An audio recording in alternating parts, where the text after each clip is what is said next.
In this video, I'll show you how to automate invoice reconciliation in Xero using receipt matching. Start by signing into your Xero account. From the dashboard, make sure your bank account is connected and your bank transactions are importing automatically.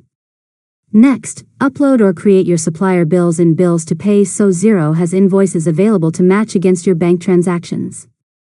After that, go to Accounting, then Bank Accounts, and open the bank account you want to reconcile.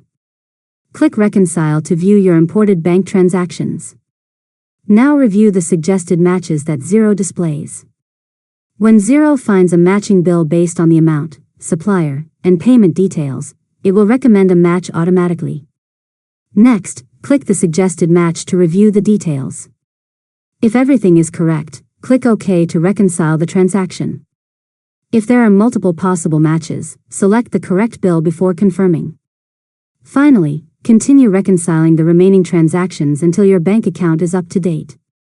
Regularly reviewing your suggested matches will help keep your records accurate and reduce the amount of manual reconciliation. And that's it.